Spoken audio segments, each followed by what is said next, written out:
I have explained you the entire process of how the DMA will happen using the block diagram, but here in this part I want to explain you by putting it in words so that it will be easy for you to remember. You can take down these points will be important. Okay, the first thing is CPU executes two instructions to load DMA registers IOAR and DC. So whenever any IO has to be done, then CPU will first start it.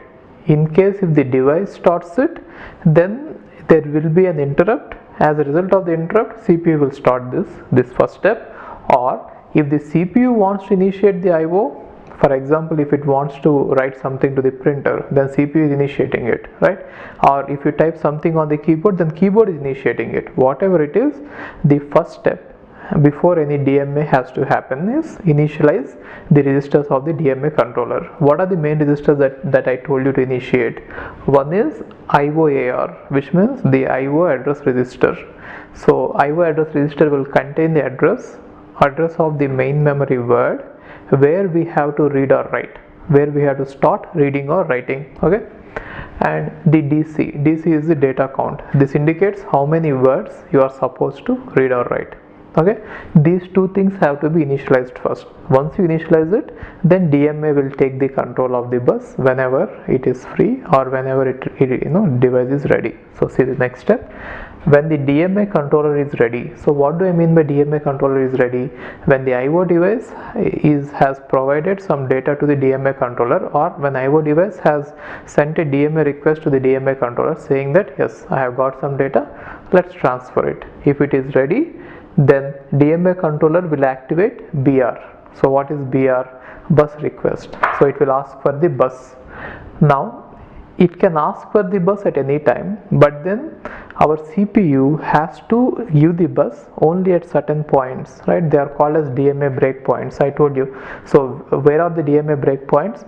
After every phase in the instruction cycle, there is a DMA breakpoint. Where is the interrupt breakpoint? After the complete execution of an instruction, right? So see this, CPU waits for the next DMA breakpoint, which means for the current phase in the instruction cycle to end, and then issues BG. Issues BG means it will give the control of the bus to the DMA controller, and it will say that I am giving you the controller by activating BG, bus grant. Now at this point, the bus is in the control of the DMA controller, and our CPU, whatever phases will require the memory, will all get blocked there, right? Which means our CPU will not be able to execute further without the system bus. So from there on, CPU will stop. Got it? But then if the CPU is going to stop, then stop from there on, is it not a disadvantage? It is a disadvantage. But then with slower devices, we'll even get back the bus whenever the device is not ready. Let's see that step. See this. The DMA controller now transfers data directly to main memory. After a word is transferred, IO register, IO address register and DC, the data count are updated. So generally, if you are writing the data in the increasing order, which means if you are writing it at 100 and then 101, in that case IO register will be incremented in most of the systems. In case if some of the system want to decrement it, yes, they will decrement it, but anyway the appropriate action will be taken, which means the address will be modified appropriately, and also DC will also be modified, which means after transferring every word, you are supposed to decrement the data count. Got it? So these two will be modified. If DC has not yet reached 0, so what does it mean? If the entire transfer of the words, let us say CPU told the DMA controller to transfer 1024 words, which means one block from the hard disk to the main memory, but it has not yet completed its complete transfer. If the DC has not yet reached 0, but IO device is not ready, which means our disk is slow, let us say disk is slow and it is not ready.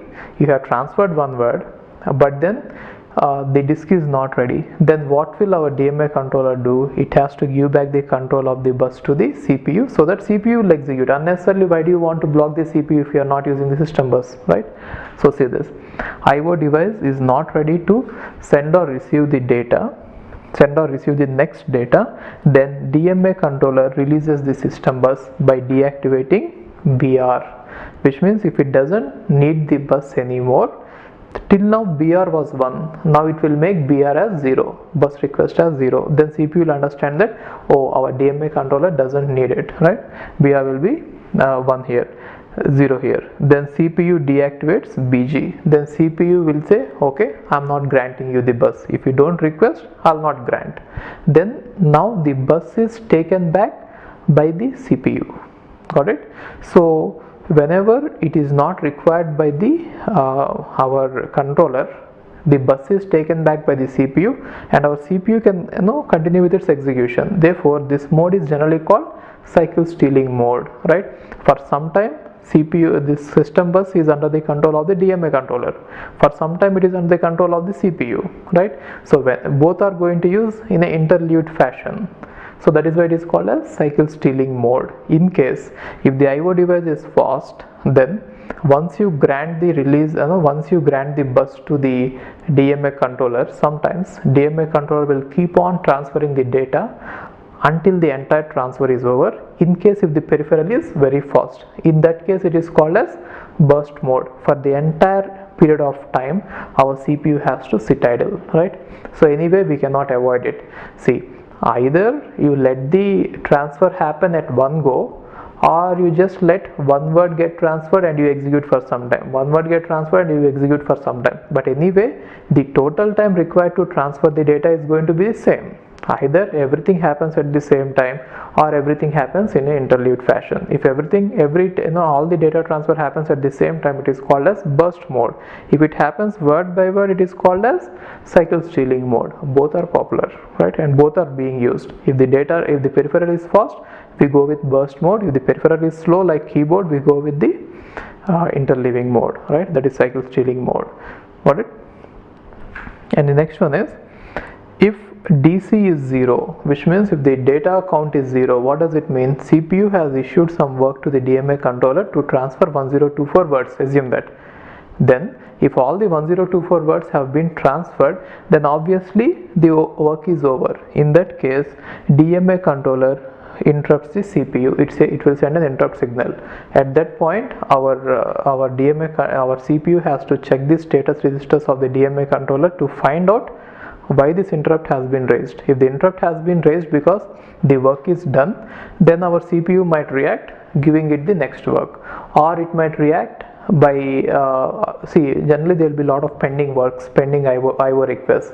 So if one IO is over, then it will react by giving it the next IO, right?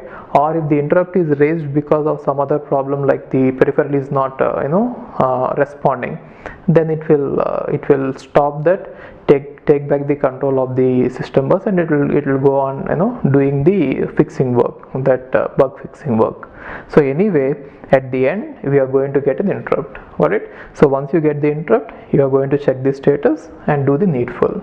Got it? So this is how our DMA is going to work.